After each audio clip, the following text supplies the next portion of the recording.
ছোট্ট সোনামণিরা, তোমরাও যদি ফাতেমা ওমরের সাথে ইসলাম শিখতে চাও তাহলে এক্ষুনি আমাদের চ্যানেলটি সাবস্ক্রাইব করে দাও। ফিলিস্তিনি ভূখণ্ড গাজা উপত্যকায় ইসরায়েলের গণহত্যার প্রতিবাদে মার্চ ফর গাজা কর্মসূচি দিয়েছে প্যালেস্টাইন সলিডারিটি মুভমেন্ট বাংলাদেশ নামের একটি। তাহলে আমিও ঢাকায় গিয়ে মিজানুর রহমান আজহারি সাহেবের এই মার্চ ফর গাজা প্রতিবাদ সমাবেশে অংশগ্রহণ করতাম। আসসালামু আলাইকুম ওমর ভাইয়া, তুমি কি সব বিড়বিড় করে বলছো? ওয়ালাইকুম আসসালাম ফাতেমা বোন। আমাদের ফিলিস্তিনি মুসলিম ভাই বোনেরা খুবই কষ্টে আছে। ইসরায়েলের নরখাদক প্রধানমন্ত্রী বেঞ্জামিন নেতানিয়াহু নির্বিচারে তাদের উপর গণহত্যা চালাচ্ছে। হ্যাঁ ভাইয়া, কতদিন থেকেই তো টিভিতে এই নিউজগুলো দেখাচ্ছে। তাদের জন্য আমারও খুব মন কাঁদছে, ইচ্ছে করছে ছুটে যাই ফিলিস্তিনে, তাদের জন্য সাহায্যের হাত বাড়িয়ে দেই। ওদের জন্য নিজের জীবনটা দিতেও দ্বিধা হচ্ছে না, কিন্তু আমি যে অনেক ছোট, সেখানে যেতে পারবো না। আমার যে কিছু করার নেই ভাইয়া। হ্যাঁ বোন, ঠিক বলেছ। আমাদের এর বিচার আল্লাহর কাছে দেয়া ছাড়া আর কোনো উপায় নেই। আল্লাহ যেন আমাদের ফিলিস্তিনি মুসলিম ভাই বোনদের রক্ষা করেন।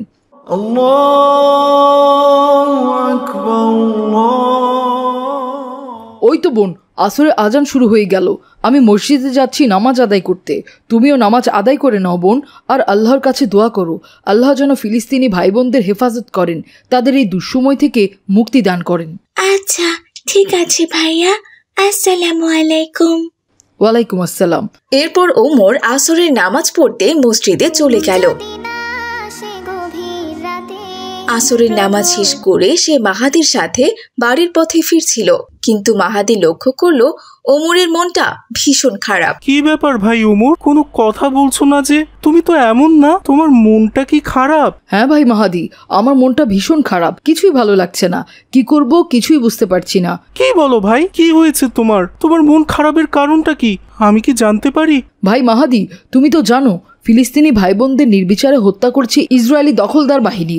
কালকে টিভিতে দেখলাম বোমা মেরে এমনভাবে মানুষকে মারছে, মানুষগুলো পাখির মতো 20 তলা ভবনের উপরে উঠে যাচ্ছে। এই পর্যন্ত 50,000-এরও বেশি মানুষকে ওরা হত্যা করেছে, বেশিরভাগই শিশু। হ্যাঁ ভাই, এই খবর তো প্রতিদিনই টিভিতে দেখছি। নিজেকে আর সামলে রাখতে পারছি না ভাই, ইচ্ছে করছে ছুটে যাই, নিজের জীবন দিয়ে ফিলিস্তিনি ভাই বোনদের রক্ষা করি।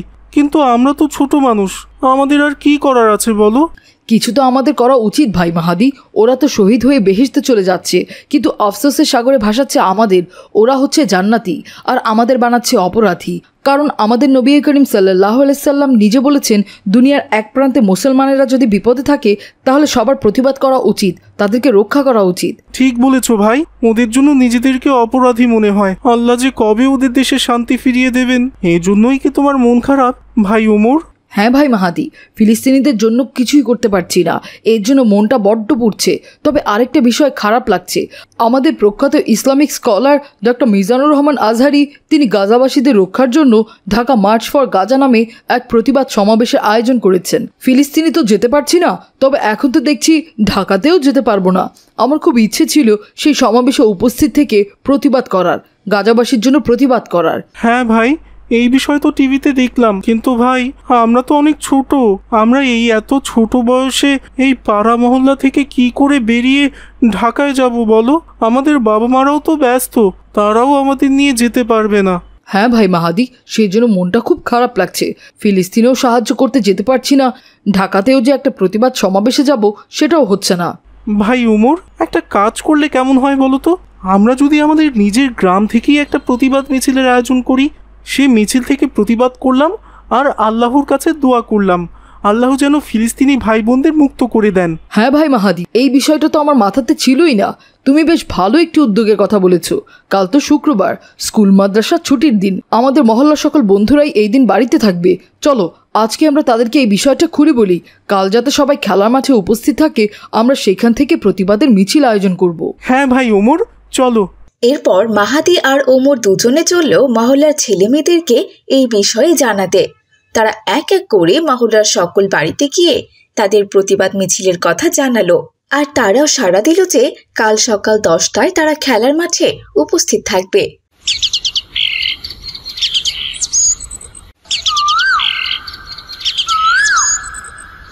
পরদিন সকালবেলা যথাসময়ে ছেলেমেয়েরা খেলার মাঠে উপস্থিত হলো।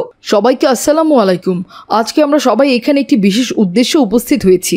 তোমরা সবাই জানো ফিলিস্তিনে আমাদের মুসলিম ভাই বোনদের উপর ইসরায়েলি দখলদার বাহিনী নির্মমভাবে গণহত্যা চালাচ্ছে। এর প্রেক্ষিতে সারা বাংলাদেশে এমনকি সারা বিশ্বে সবাই প্রতিবাদ করছে যাতে ইসরায়েলের সরকার তার এই গণহত্যা বন্ধ করে। তার ধারাবাহিকতায় আমরা আমাদের মহল্লাতে একটা মিছিলের আয়োজন করেছি।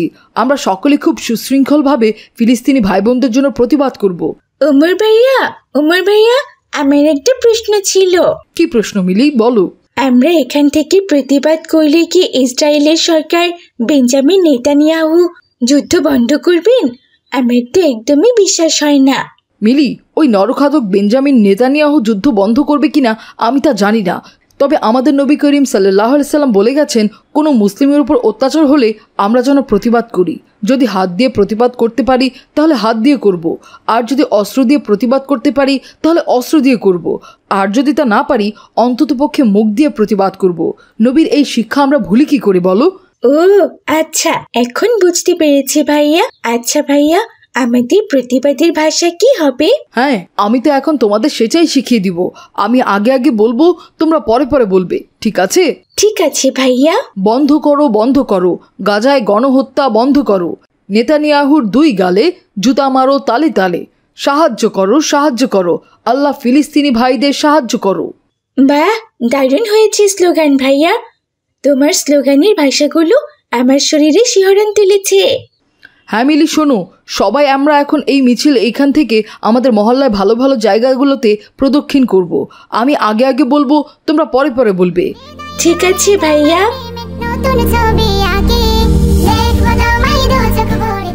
বন্ধ করো, বন্ধ করো, গাজায় গণহত্যা বন্ধ করো। বন্ধ করো, বন্ধ করো। নেতানিয়াহুর 2 গালে জুতা মারো তালে তালে। সাহায্য করো, সাহায্য করো, আল্লাহ ফিলিস্তিনি ভাইদের সাহায্য করো। সাহায্য করো। এভাবেই ওমর মিছিল নিয়ে পুরো মহল্লায় প্রদক্ষিণ করতে লাগলো।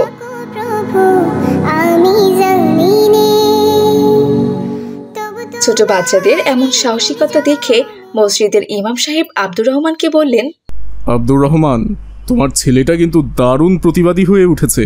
ওর প্রতিবাদের ভাষা দেখেছো? আমরা বড়রা যেটা পারিনি, ও ছোট হয়ে সেটা করে দেখাচ্ছে। এভাবেই ইসরায়েল সরকারের নেতানিয়াহুর বিরুদ্ধে সবাইকে রুখে দাঁড়াতে হবে। গাজায় নির্বিচারে মানুষ হত্যা বন্ধ করতে হবে। হ্যাঁ হুজুর, ওকে দেখে প্রাণটা আমার ভরে যাচ্ছে। অবশ্যই, ওর মতো আমাদের যার যার জায়গা থেকে এর প্রতিবাদ করতেই হবে।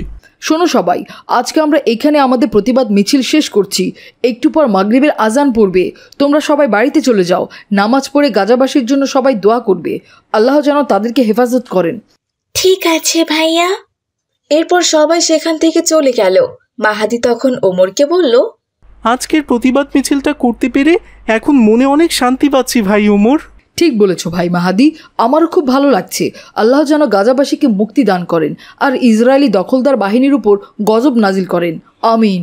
দেখলে তো ছোট বন্ধুরা, আমাদের গাজায় ছোট ছোট ভাই বোনেরা খুবই কষ্টে আছে। তারা খেতে পারছে না, প্রতিনিয়ত তারা মরার ভয়ে আছে।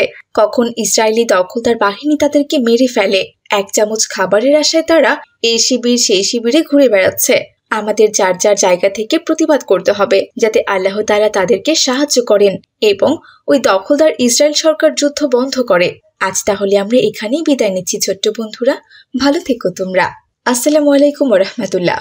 হায় আল্লাহ, আজকে যা গরম পড়েছে, এই গরমে স্কুলে যেতে একদম ভালো লাগছে না আমার। ইস, কি রোদ! হ্যাঁ রে, তুই ঠিক কথাই বলেছিস। বাইরে প্রচুর রোদ, অথচ বাসার ভেতর থেকে বোঝাই যায় না যে বাইরে এত গরম পড়েছে। আমার মা বলল বাইরে প্রচুর গরম, তাই আমার হাতে একটা ছাতা ধরিয়ে দিয়েছে।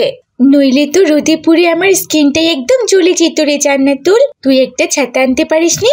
আমাদের যে তোমার মতো এত সুন্দর ছাতা নেই মিলি। অনেক পুরনো একটা ছাতা আছে, কিন্তু সেটাও ভেঙে গেছে। বাবা আসলে বলবো আমাকে একটা ছাতা কিনে দিতে। হ্যাঁ, তাই বলিস।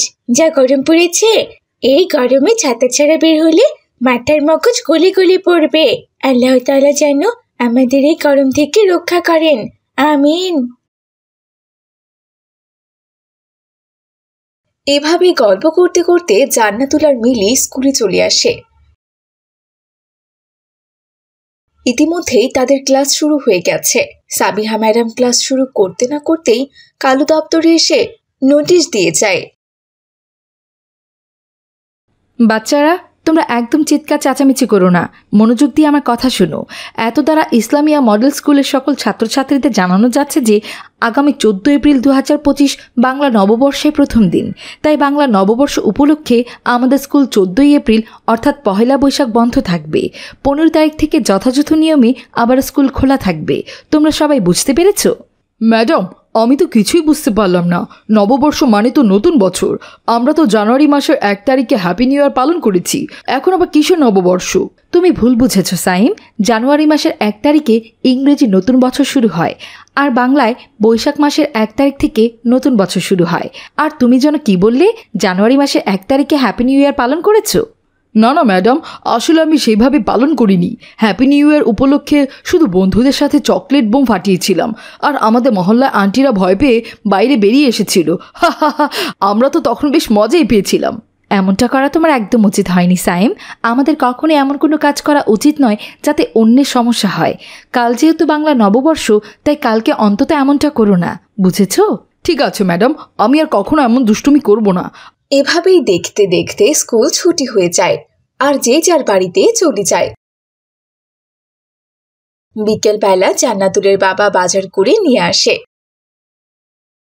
মা জান্নাতুল, এই বাজারগুলো তোমার মাকে দিয়ে এসো তো মা।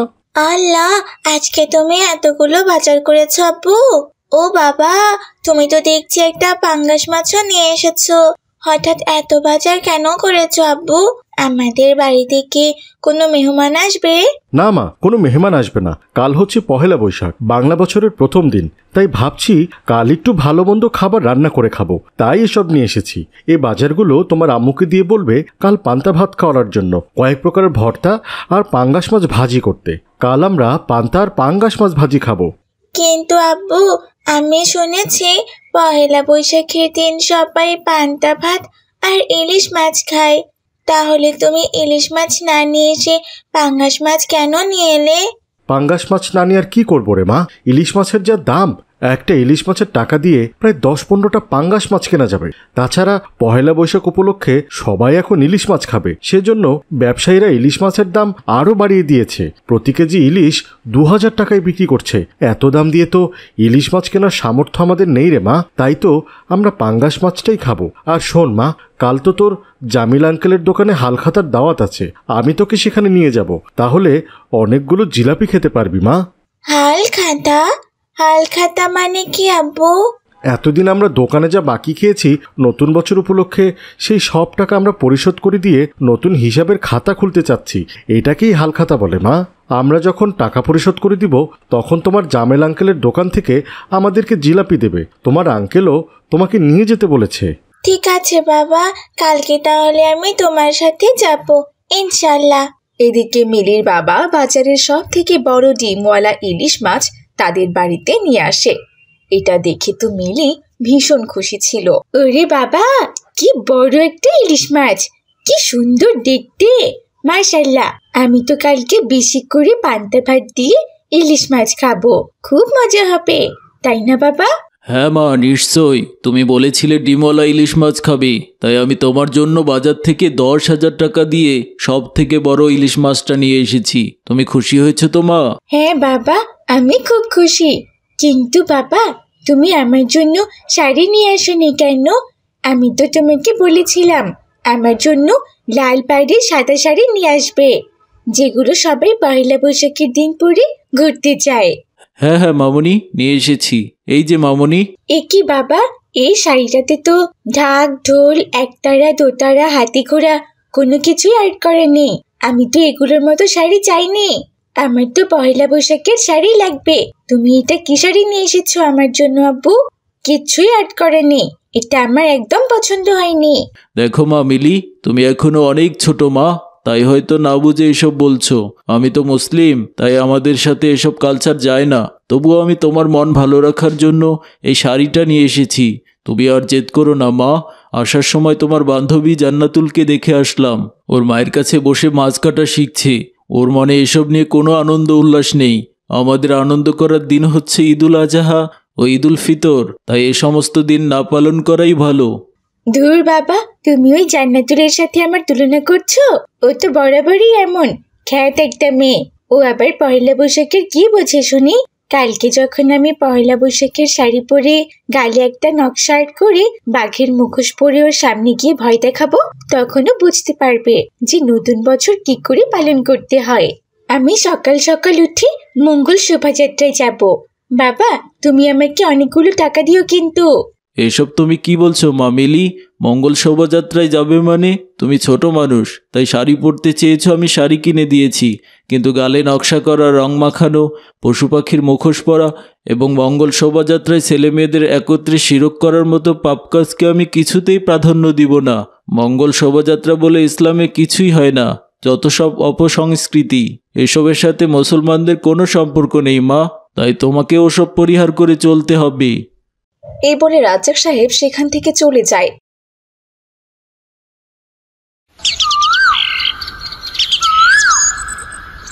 মিলি তার বাবার কথায় পাত্তা না দিয়ে সকালবেলা শাড়ি পরে সুন্দর করে সেজে গুজে ঘুরতে বের হয়।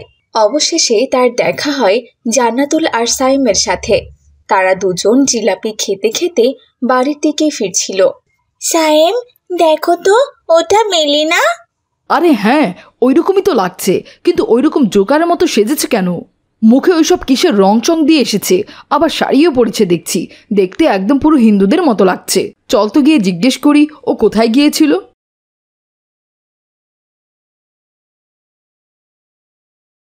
কি ব্যাপার মিলি, তুই এমন ভূত সেজে কোথায় গিয়েছিলি?